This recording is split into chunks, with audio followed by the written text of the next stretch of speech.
Topic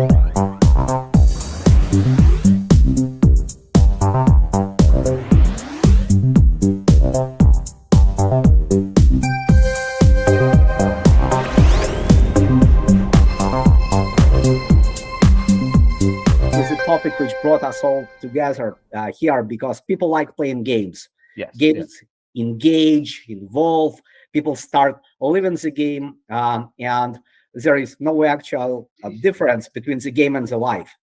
So to warm up a little, I wanted to ask you, do you play games yourself? I do play some video games. It's hard to find the time with a son and with work and everything. But yeah, there are two franchises I like to play of video games: Doom and Grand Theft Auto. So any of those new ones which come out, I've played that. But other than that, I kind of struggle to find the time. And what about iGaming? Have you ever been playing online in some slots or something like that? Yeah, a little bit. Yeah. So I have some clients in this space, and so I've tried a few of their games, and I like them. I like them when I win, in particular. But yeah, they're a fun way of kind of passing a bit of time sometimes. What are your favorites, if I may ask? I can't remember what it was called. It was some kind of called Gone Fishing or something. So it was kind of a slots instant win type game. I mean, I say it's my favorite because it was easy and I won some money. So those were the kind of levers that were important for me at that time. But I'm aware there are all these other kind of elements in iGaming that appeals to people psychologically. Some people like more social elements. Some people like the feeling of control, that maybe, you know, they might have a hot hand, so to speak, and they feel that they have some control over it. For me, I'm more of a casual player, and so I've seen in my research they're more casual players. They're just enticed by money and the dream and fantasy of winning. So that was very much it for me, yeah. What makes me curious, when professional is playing games, you definitely see behavioral traps. You definitely see patterns which engage. And can you just tell us a little bit about how do you act when you see that here is a trap, here is a pattern, here they want me to act like that? Do you try to counteract, or you just say that I'm a casual player here and I really can relax and enjoy this dopamine?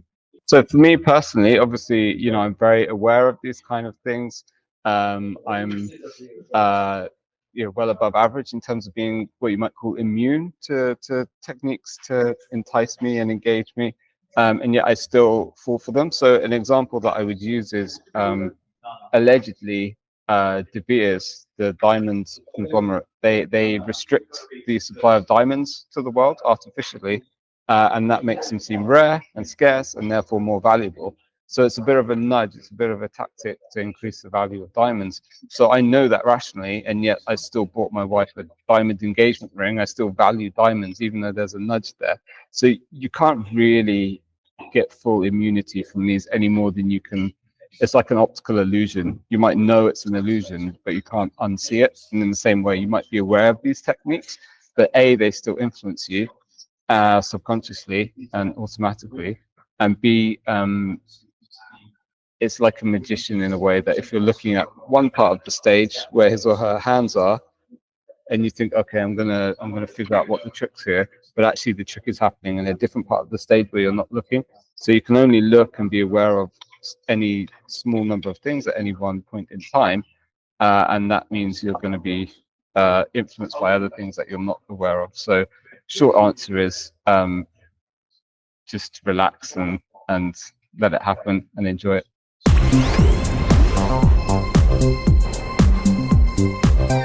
Is there a difference between physical gaming? Because when I imagine a woman with a ring, it is very, very physical.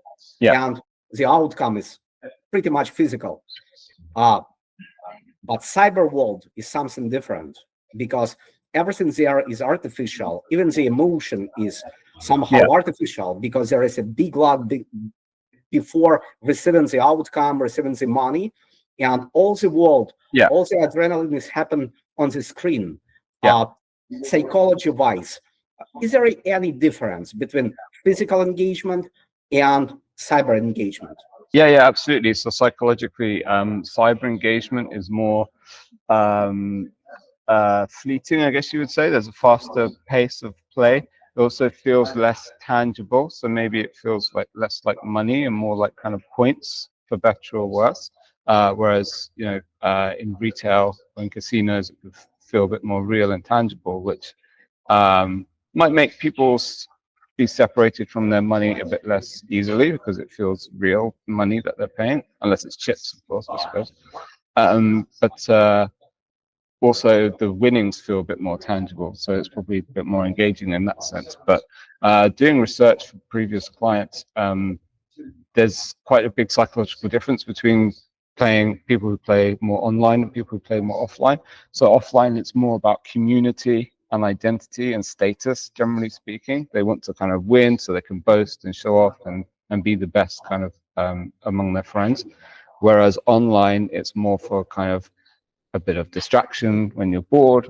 On one side of the spectrum, you're just a bit of casual fun, or there's also people who do it for kind of escape and for kind of emotional release and mood management. But don't you feel that now these two worlds are going to meet? Because, for example, Marka knows everything about community functions of online gaming. Yeah. Because using chats there, using community functions makes the engagement stronger. And people just start to share this experience online. Yeah, absolutely. So omni-channel, I think, is a huge opportunity. It's a bit like if you see an advert and hear it at the same time, it's more effective than just seeing it or just hearing it. I think the more channels that people are engaging with you through, online and offline, kind of the stickier their behavior and the more engaged they'll be. So it's a huge opportunity there. Just the more engagement, the better, really. Marka, would you like to add something? Yeah, I think nowadays, let's say a lot of players definitely they enjoy in social driven gameplay, and I would really relate to that. So the players not just are there to win, but I guess they're there to belong, more or less, to feel, I don't know, seen in a community, not to feel left behind in a group. So I guess especially in live or stream environments, the pressure can be subtle, but really, yeah. And it's not always about the product. I think sometimes it's about the status, the connection, and basically, that's why it's super important that we create, let's say, systems, call them like that, that supports healthy, also social play, not just flashy monetization that we see from time to time today. Yeah, absolutely. It's not just the product; it's the experience as well, right? And that experience part, the entertainment part, has so many other potential avenues besides just kind of monetization.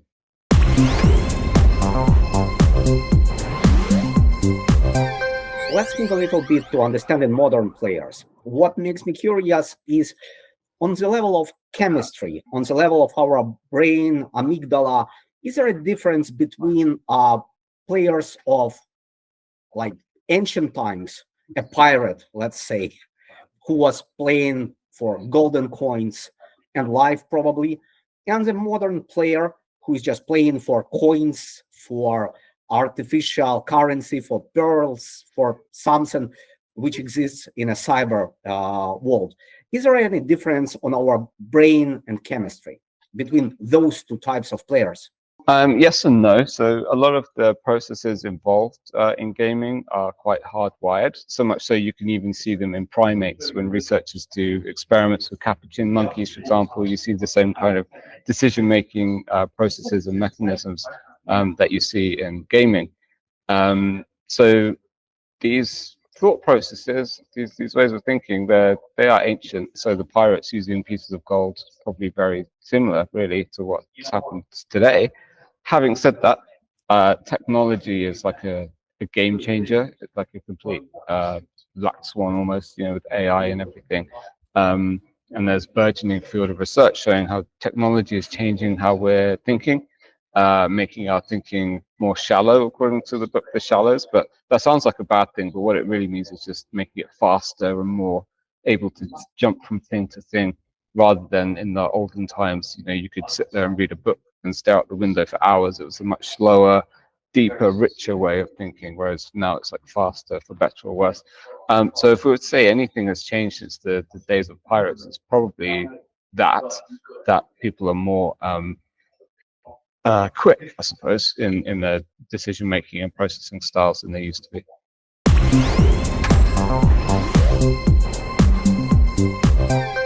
Is a human being an only animal which enjoys betting, playing slots, or, for example, a chimp or a dog who's being shown a banana or a nice piece of meat, can they also play betting, for example?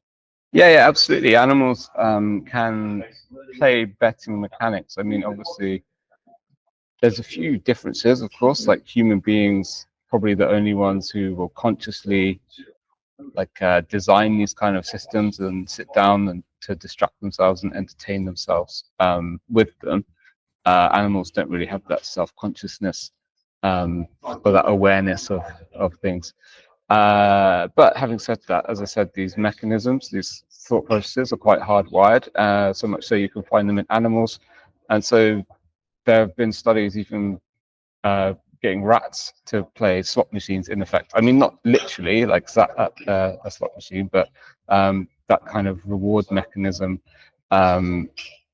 Yeah, those experiments have been run with all kinds of animals, even I think pigeons. Yeah. Sounds really great, especially for focus groups. We can start on rats. It's a whole new market. Wonderful.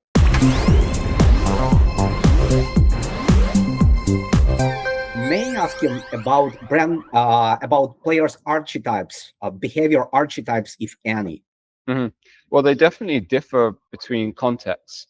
So if you're looking at gaming versus sports, for example, you're going to have different types of player there. So with gaming, as I said, you might have a big archetype that's like just a bit of fun, casual, more likely to play bingo, for example. They're just in it for the entertainment and they're quite social about it.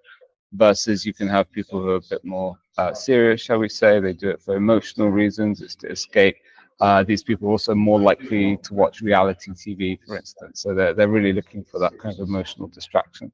Whereas sports, you might have a kind of sensible, you might say conservative or mature segment that just like bet on the horses every Saturday, versus a different segment who are very analytical. They're always going from site to site looking for the best odds and free bets and things.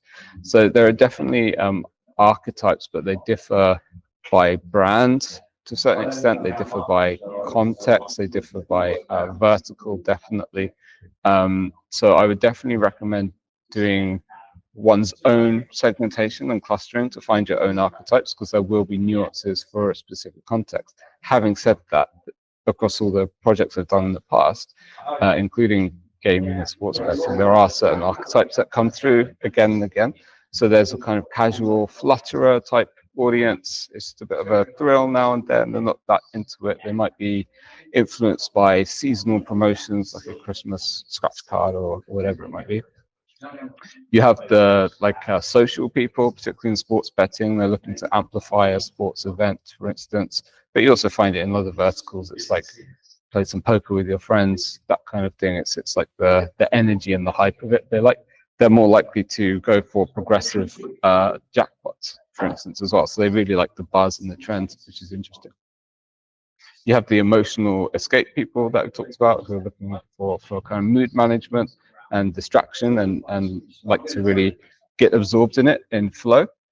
Then you also have status people who they like to maybe go to Grosvenor Casino or a land-based casino and feel like important and want to boast and show off, maybe go down the bookies so they can have a bit of rivalry and competition with their mates.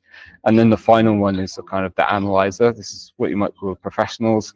They look at all the statistics. They bet on sports. Really, they don't do slots because they think there's no skill involved, but they might bet on games where they feel like there's skill involved, like baccarat or roulette, where there is no skill involved really, but they feel like there is. So those, I would say, are the main archetypes that come through. What do you think about demographics? Is it still alive in this sphere?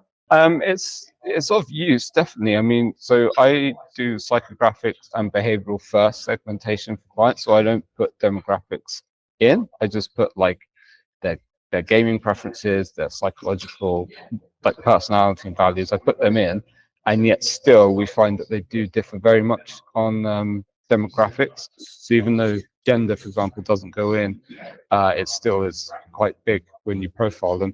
So, for example, there's casual bit of fun slots now and then if I want a distraction in my downtime. They tend to be more female, whereas the bet on the races every Saturday or when there's a big event like the Grand National or the World Cup, bet on that, they tend to be male and older. So there is something to it, but I wouldn't use demographics alone because it's not really that useful for messaging and UX and comms, because if you know a segment is comprised of older males and that's all you know about them, that doesn't really help. It doesn't tell you what language to use or what colors or what game mechanics. So I would do it psychology first and focus on psychology. Yeah, something which is to be challenged by a classic sociology guy who knows only gender and demographics approaches. But I'm totally with you here, because a person can actually be a representative of baby boomers, but he can act like Gen Z in terms of his psychology. But there's a funny example is King Charles and Ozzy Osbourne are demographically very, very similar. They're both the same age. They're both men from England. They're very rich. They live in a castle. They have 2 kids and they like dogs. So demographics very similar. But if you were to create a game for them or advertise a game to them, you'd probably take a very different approach because they have very different personalities.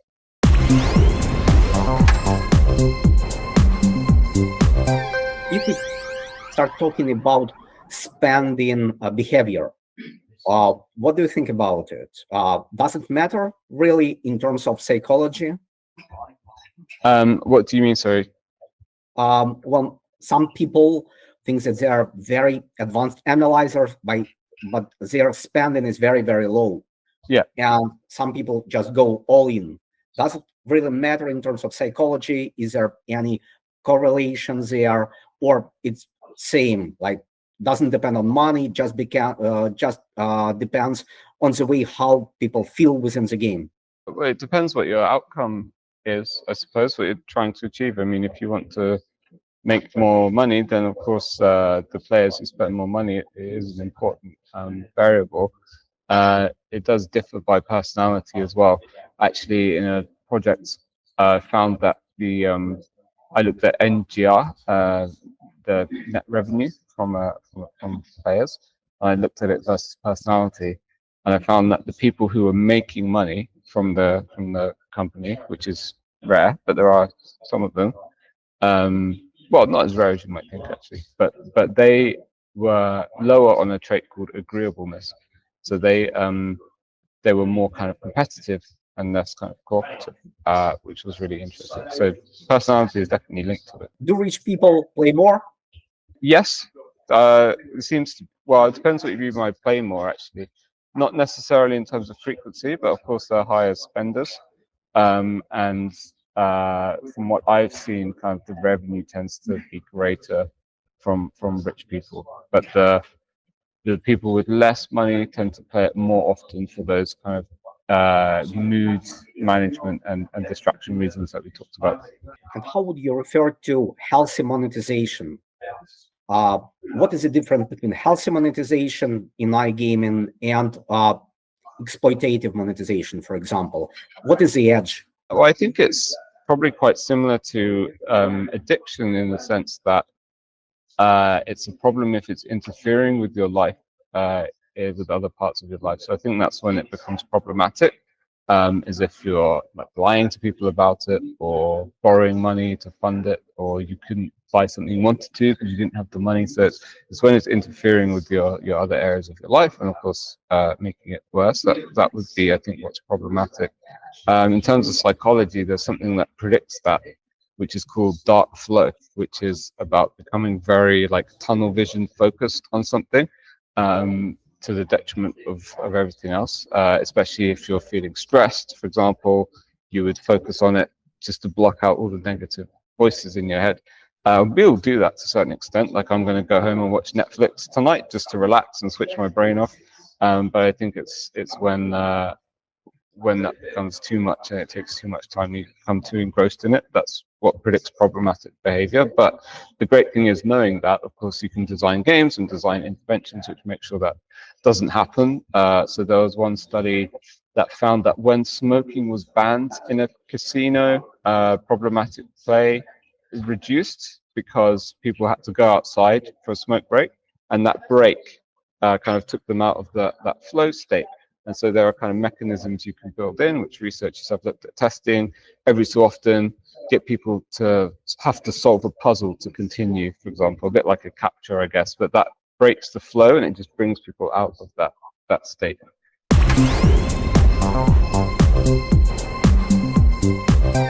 Let's talk a little bit about loyalty, because all brands are obsessed about loyalty.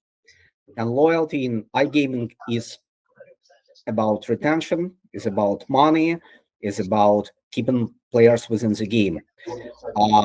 How to make people loyal to the brand.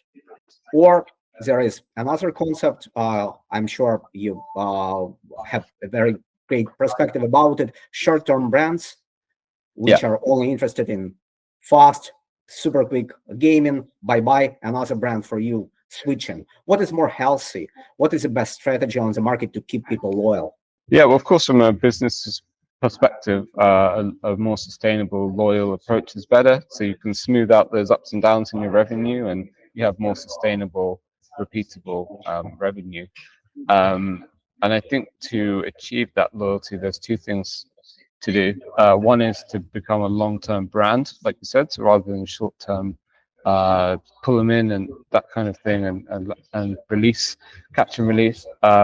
It's about building long-term memories. So I think this is where entertainment and experience are really crucial, because you want to create something that's different, something that stands out from the humdrum of daily life, something that's very interactive and emotional, because all of these things drive memory, and you want people to remember the brand if they're going to come back to it again and again. And obviously remember the brand in a good way. So you want to minimize friction and frustration as much as possible, and you want to maximize good vibes and feelings, not just through your branding and your tone of voice, but by bringing in social interaction, for example, all of these things that make people feel good. So it's a bit like designing a experience. If you're a brand, you know, if you're designing a pop-up experience, how do you make that really memorable? And that's all about being different and interactive and social, like I said. And then the other thing is, in terms of building that loyalty in a behavioral way, there are certain psychological mechanisms that make that happen. So one is rewards, which of course you get from the gaming itself. Even like a near miss is felt as a reward, which is handy. But you can also, of course, give people rewards. But the more you reward people, it's like Pavlov's dogs with the cheese, or mouse with the cheese. If you keep rewarding people, they'll keep coming back. Reminders are very important. I know it sounds obvious, but that's one of the most effective nudges that we see again and again in research, is just reminding people because they forget. So making sure you have that CRM set up and ways of reaching out to them if they do lapse. And then other than that, two very important things are ability and motivation. So motivation is what's the thing that's going to drive them to keep coming back. And you might think, oh, it's money, it's the chance of winning. But usually if you peel back the layers of the onion, there's something emotional there. There's some emotional reason. So it could be because they want to be with friends and have something to talk about. It could be status and winning and competition. It could be feeling like they have a sense of control. So there are these emotional reasons. And then secondly, as I said, is about making it as easy as possible. So removing friction and making it very, very fluent and easy for people to come back again and again. May I ask you to comment from a psychological perspective a few mechanics, like, for example, loot boxes, slot spins. What makes them so compelling on a psychological level? Why do people love these games? I think there's two things that are really crucial. One is what's called randomized reward schemes. So the brain is a natural pattern finder. We love looking for and finding patterns. And when we can't quite find it, it pulls you in, it's engaging.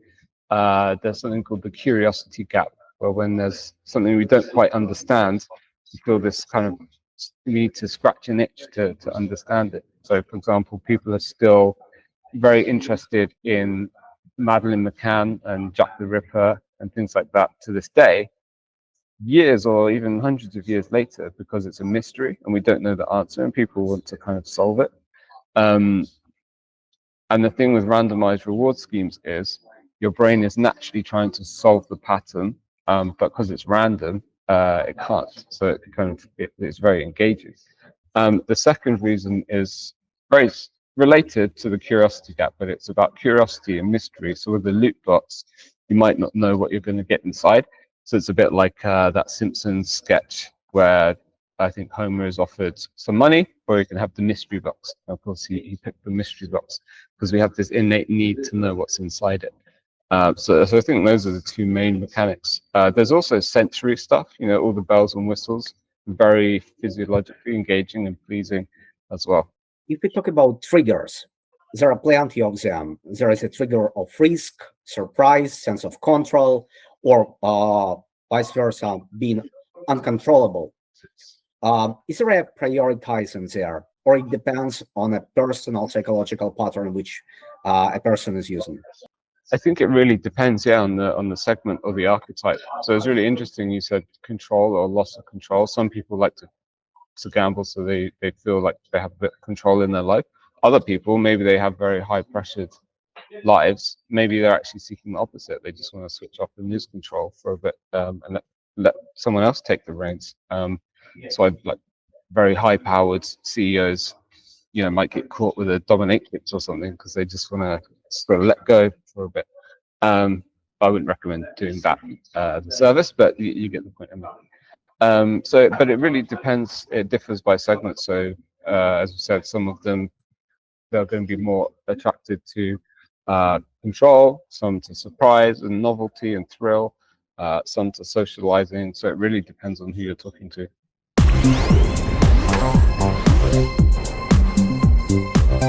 I would like to ask you to comment something which is very strange in behavioral pattern regarding one of Trueplay's products. We have a product which is called CopyStake, and the concept behind it is that people are watching a streamer and people can make bets behind him. So people are not actually playing themselves. They watch a person playing. Yeah. And it is highly enjoyable. I cannot understand it. Like, it's super successful and people like getting engaged, but they do not really participate. They do not even push a button. They do not even play a slot. They watch someone doing it. How does it work? I suppose that's maybe similar to free play, which you can get, where you're still having all of the other benefits of gaming, the thrill, the social interaction, the distraction and escape, but just not placing any money yourself. So like reducing the risk might feel safer for some people, feel maybe more casual players, but there's vicarious enjoyment there. When people watch a football match, they're not actually playing football, and yet they still feel that thrill and the rush. If a goal is missed, or if the team wins or loses, you still feel that emotional result from it. So I assume it's probably a similar kind of thing here. It's about mirror neurons in the brain. You still feel the pleasure of the win, or the rush of the lose, or the near miss, even if it's not you staking.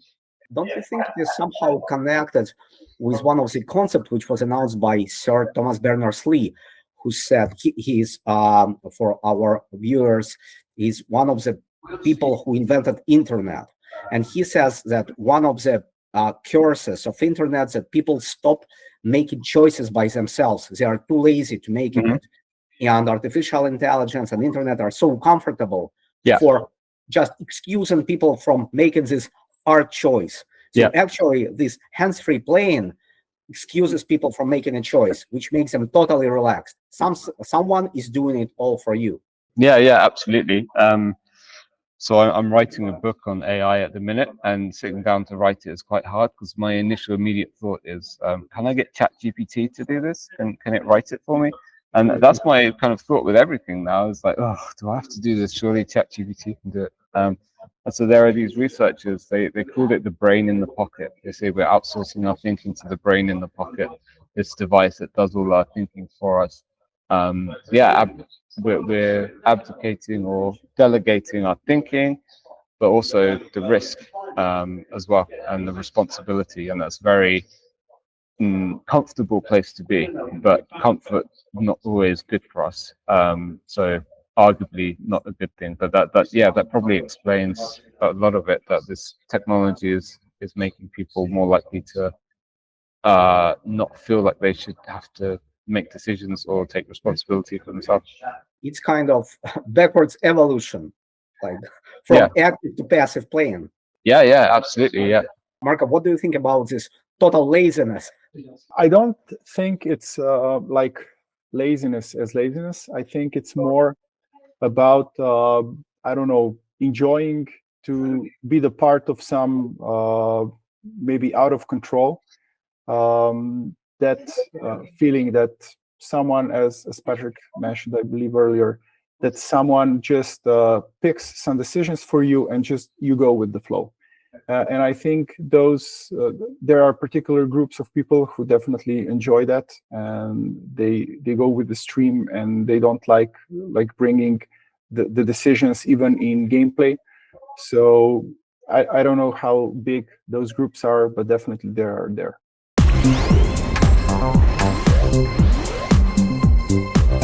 Let's talk a little bit about restrictions, because it's super interesting. When government interferes, and we know that gambling is one of the more restricted sphere, same as pharmacology, etc.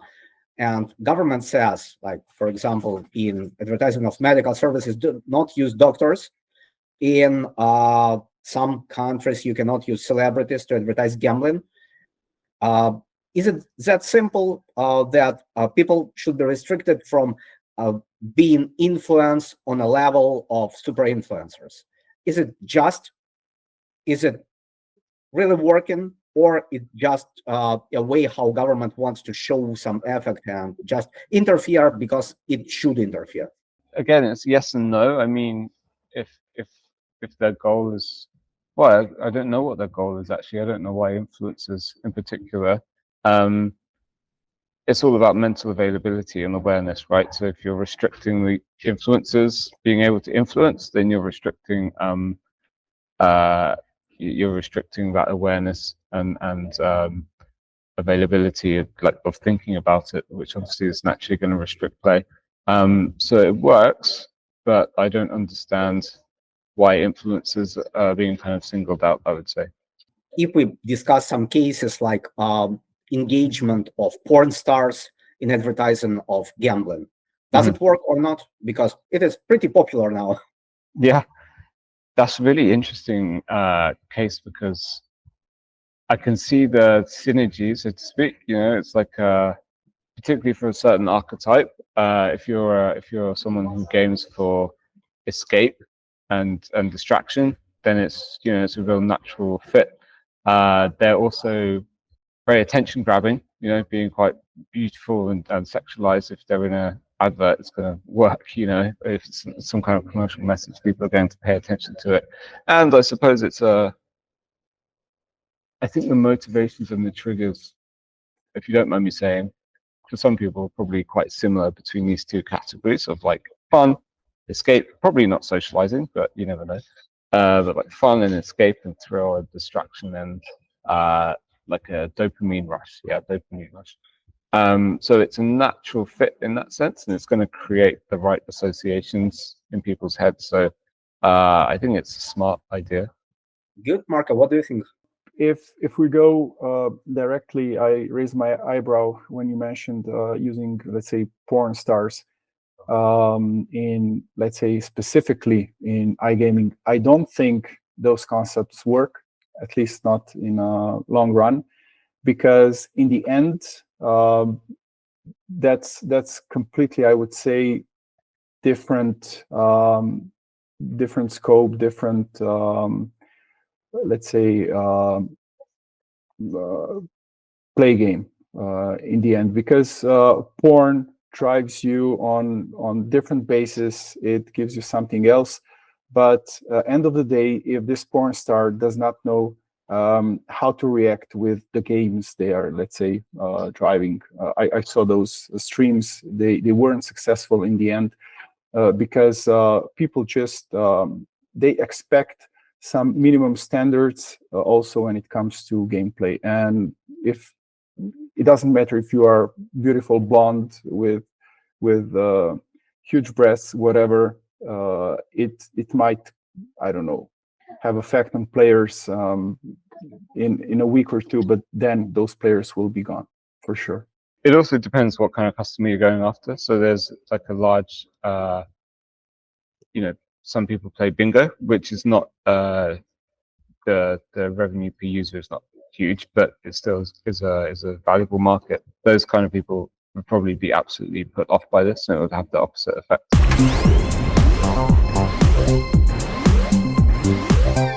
Are there any red flags for a strong brand which is building long-term loyalty? There definitely will be, but I think it depends on again the audience and the context. But the great thing is with AI and data analytics and data collection is now you can of course build these predictive models for churn, and you can predict who's going to stop being loyal and why.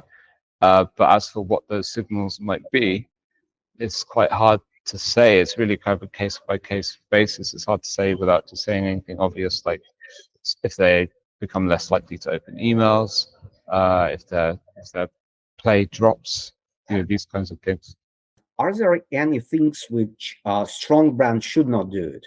Because obviously, when you see that you are losing a player, you want to give everything to him. You want to push, you want to reward, you want to reactivate, etc. But are there behavioral limits which should not trap operators?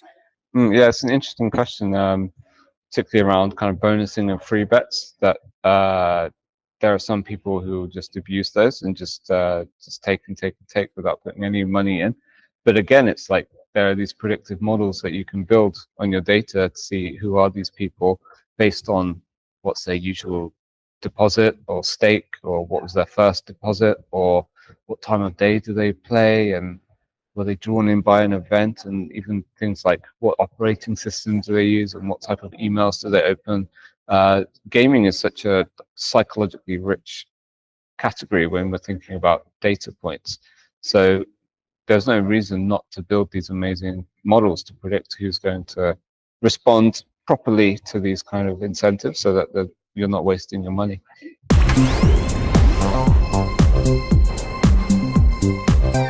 If you talk about responsibility of operators, what is the line between engagement and addiction, and how can operator recognize when it's being crossed? I think I'd say the same as I said before, really, that there's the line is when it kind of interferes with the rest of one's life.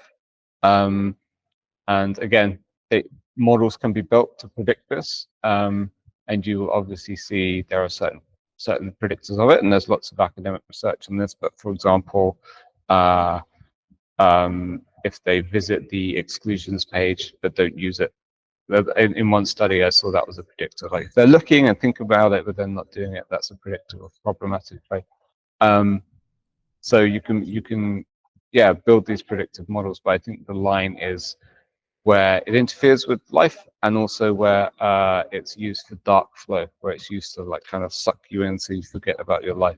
This is huge topic, and because the line is super thin, because if you look at the games, they are meant to be engaging, right? And the problem starts when the players start losing, let's say, sense of control, and then it becomes a problem when game stops being fun, and let's say they start feeling like a compulsion.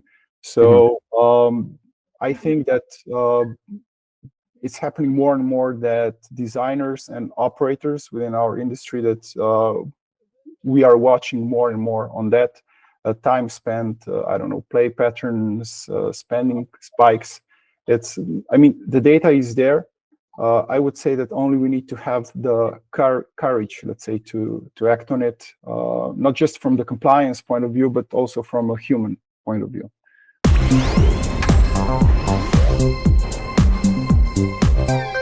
A question once again about segmentation, but from a different point of view. Operators used to divide market from geographical presence, let's say.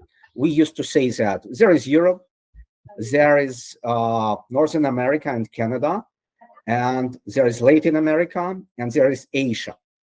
How would you refer to it? Is it a correct segmentation? Can we say that there are certain geographical patterns, and is this segmentation correct? Or if it is wrong, how you should segment the world geographically wise? Again, I'm afraid it's like a yes and no answer. Like there are definitely kind of cultural differences. I mean, very, very obvious example, which everyone knows, is numbers are seen as lucky in China. I think 8 is lucky in China versus 7 is lucky in the UK.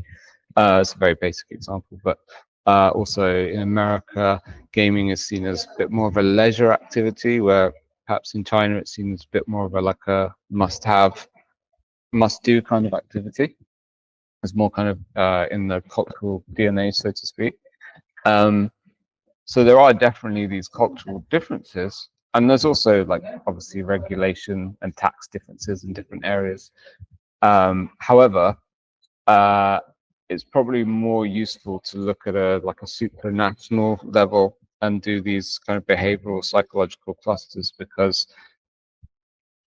you could find these a segment that's like a casual bit of fun, for example. They're probably common to every country around the world, and they of course there might be different sizes and maybe manifested in a slightly different way in different countries, but more or less you're going to find them in different countries. So you have a casual bit of fun person in China, a casual bit of fun person in America, and that's probably an easier, more useful way to think about things, particularly in the internet age with iGaming. You can talk to people in the 2 different countries simultaneously.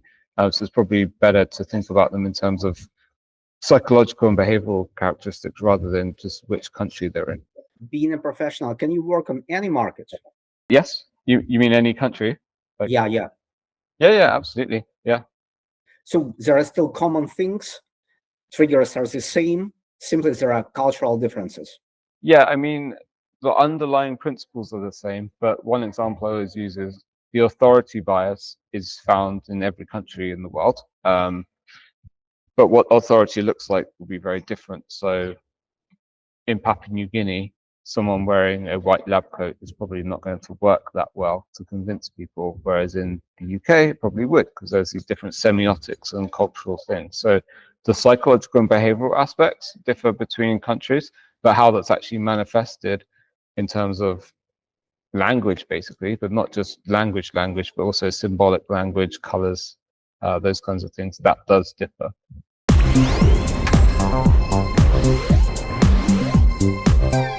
Speaking about artificial intelligence and this super fast development of technologies, there are thoughts that soon we will not need interpreters, we will not need translation, everything will be built automatically. Does it mean that global brands are possible? Yeah, I mean, I have an international client at the minute, in different language. They provided the signage to us, and we can just, with AI, just have that translated immediately. Yeah. So actually you translate the visual to cultural specifics, you translate the language, and it is all the same. Yeah. Great. And can celebrity be translated? Well, I think in a way, I mean, there are celebrities who are famous worldwide. Tom Cruise, for example, has appealed in probably every country, although it's rare to find people like that. But again, I think it's the manifestation of what you're trying to achieve. So if you want to communicate the brand as a rebellious outlaw, said celebrity in the UK would work.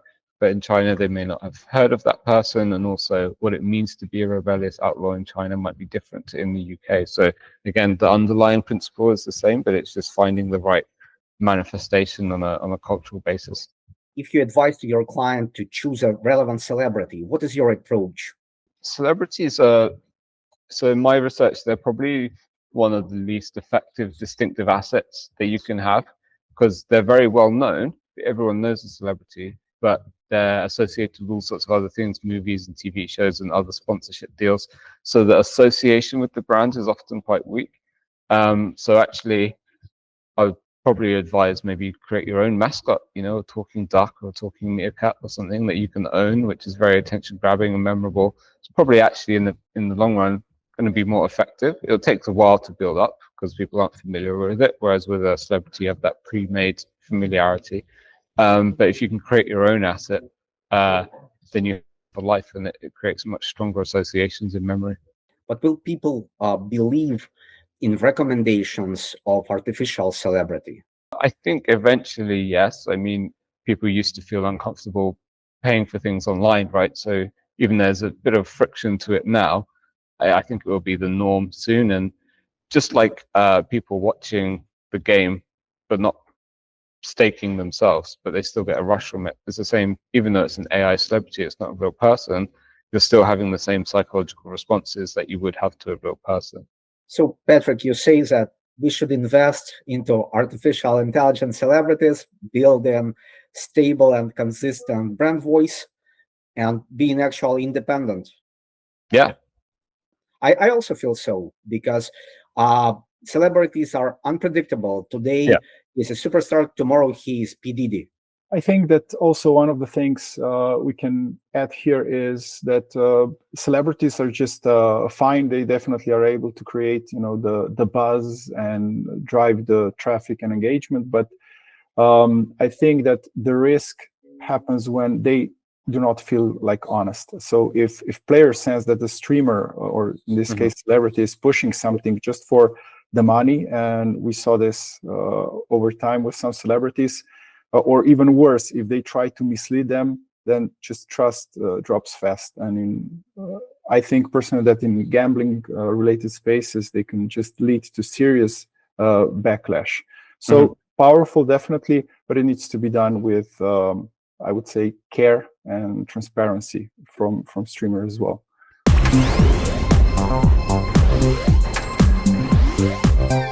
What makes a game really rewarding for a player?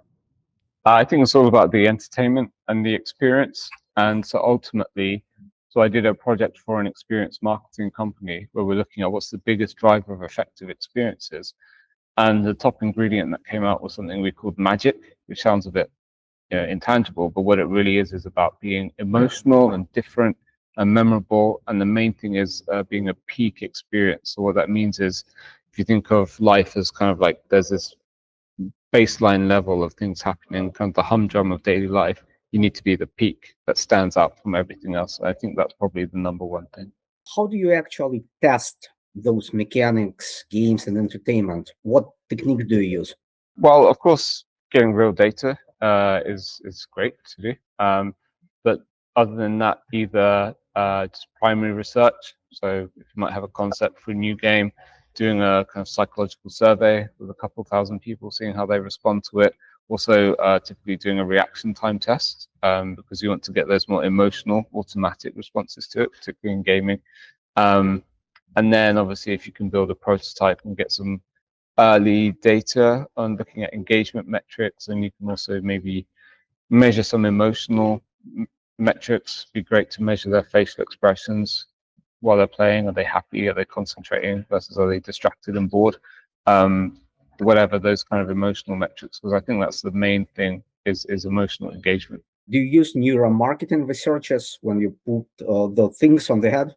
I've used it a couple of times. I'm not an expert in it. It's been okay, but my sense is, and as I said, I'm not an expert, but you have EEG, which is a bit noisy, and there's only so much you can do, but you can see if people are kind of concentrating and encoding it to memory. And you have fMRI, which is very, very complex and expensive. But there's also implicit testing, reaction time testing, which is much cheaper, much easier to do. And I wouldn't say it's as good, but it's your kind of return on investment is much greater because it's so much more affordable.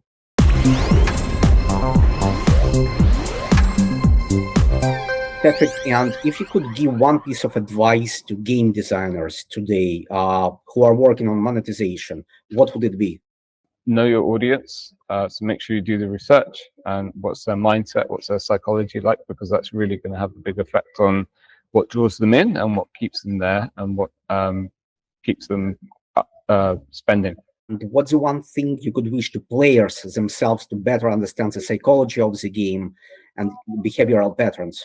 You know what? Actually, talking to ChatGPT is great to understand your own psychology. I certainly found that it has been. So prompt it to be a psychologist and, you know, talk to it about your gaming. And I think it will give you some really interesting insights.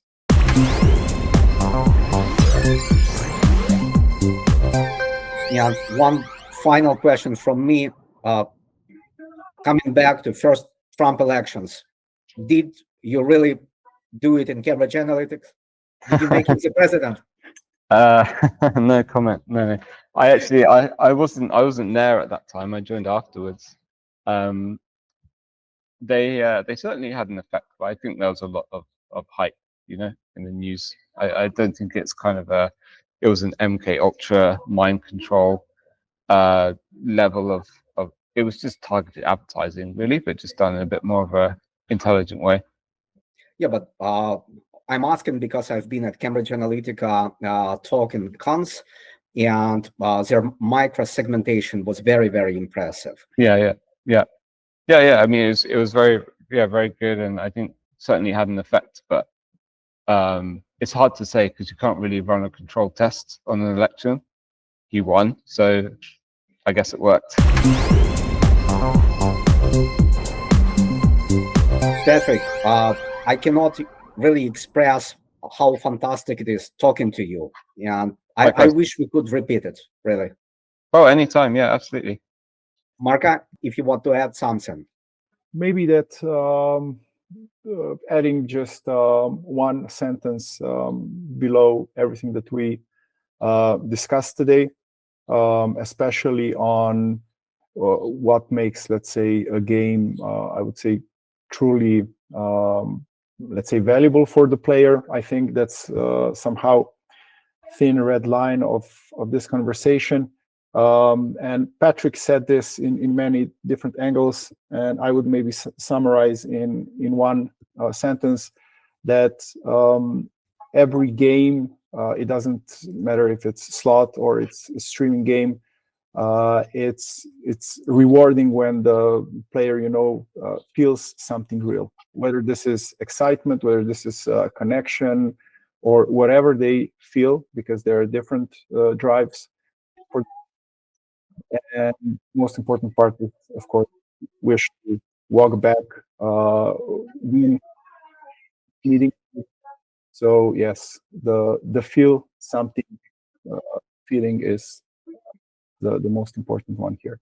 Patrick, thank you so much. I sent you an invite on LinkedIn. Let's get in touch there. The joy is fantastic. Thank you. It was really, really, really great. Thank you.